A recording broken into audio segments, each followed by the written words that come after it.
And with me now is Josh Hasten, who is the international spokesman for the Gush Etzion region here. Josh, thank you so much for being with me. I want to ask Josh about what some are saying the poison chalice of annexation, extending sovereignty. That a place like Ariel, this very large settlement home to tens of thousands of families, it may become part of sovereign Israel. It may be formally annexed, but then there'd be housing freezes, construction freezes for years. Are you concerned that could literally choke the life out of a growing community like this? Well, first of all, I'm glad to report that you can hear the construction going on behind us. So Ariel is growing and thriving, and where we are in Gush Etzion, we're also growing and thriving. But the real danger is when you talk about those 15 enclaves, those 15 sets of communities which could be cut off from major arteries, major road arteries, and other population centers. If there is a construction freeze in those 15 communities, how can they grow? How can you say that you actually have sovereignty if you're not allowed to build in certain areas? So that's really the concern where I'm coming from in Gush Etzion, is the inability to build everywhere. Because if you're truly sovereign, you should be able to build in all your communities, but regardless. It's only a temporary freeze, and it's part of a compromise to allow the Palestinians to meet the conditions that they would need to meet to get U.S.-backed statehood. It's not a permanent freeze.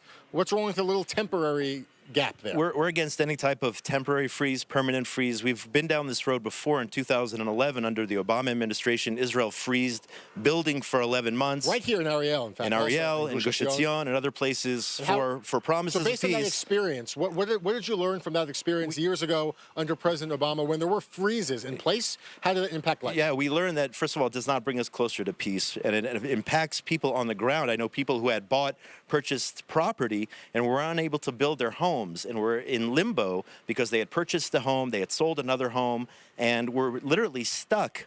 And at the same time, when you're talking about these communities, how can a community grow and flourish and thrive if there's any type of building freeze? These communities we fear, would essentially dry up, even if it's temporary, even if it's permanently. Regardless of the situation, we are completely against any building freeze in any of these enclaves or anywhere really in Judea and Samaria. As a community leader, I want to ask just your thoughts on the phrase that's very loosely, unfortunately, being thrown around in the international media, which is apartheid, which is, well, if we have Israeli sovereignty deep into Judea and Samaria in the West Bank, and the Palestinians don't have statehood, if they're not given full and equal rights as Israel extends sovereignty, if they can't vote, if they don't have full civic rights, then it is a fair comparison to South Africa-type apartheid. Your reaction? I say it's not a fair comparison at all, because in South Africa, you're talking about separate buses, you're talking about separate bathrooms. That was the reality down there, true discrimination. And if you actually applied sovereignty in Judea and Samaria, the Arabs would have a better life living under Israeli control. You can see even now with the status quo, Arabs who work for Jewish companies make 7 times more. The opportunities are limitless for those Arabs if Israel would apply sovereignty, and they'd be living under those areas. And there was a news report, I think, about 2 weeks ago. Some say that exact argument is a colonial type of argument, that life is good for them under our control, under our security and civil rule. Why can't they have their own self-determination? The question is, is anybody, whether it's the European Union or the UN, are they actually asking the Arabs on the ground what they think? There was a news report last week where an undercover Israeli reporter went in and asked the Arabs on the ground, what do you think? What do you want? And the majority of them said, we want to live under Israel. If one of them actually said, we'd rather have Prime Minister Netanyahu governing over these areas as opposed to Mahmoud Abbas. So they see the potential and the potential for growth. And at the end of the day, so many of these people, the Arabs living here, just want to make ends meet, want to be able to raise their kids in peace and security and quiet.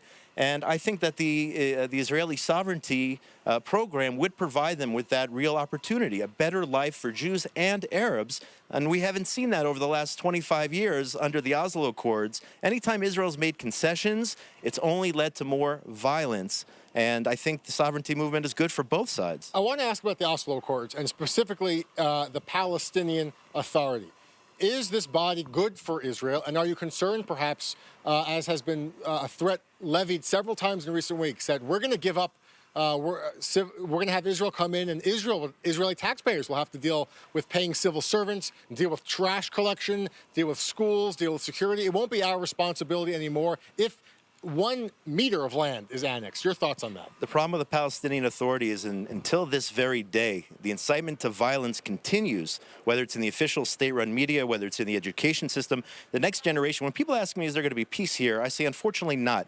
Because if you go into any Palestinian Arab classroom, you see the children are learning to hate Israelis, to hate Jews. As long as the Palestinian Authority continues to spew that hatred and teach the next generation to hate, there won't be any peace. So the Palestinian Authority, in my opinion, should be sent on a one-way ticket out of here. I don't see any difference really between them and Hamas, other than the fact that Hamas openly admits in English and in other languages that they want to destroy the state of Israel. The But PA what happens with civil and social services for the Palestinians? we can work out, before the Oslo started, there was, day-to-day life and the reality on the ground which existed where Israel and the Arabs living in Judea and Samaria were able to take care of the responsibilities including sewage and trash and water. We can work out those deals. But the bottom line is the PA is bad for the Arabs. They arrest journalists. They discriminate against minorities. The PA is bad for everybody. And the irony is the Palestinians, the Arabs living under their control, have no problem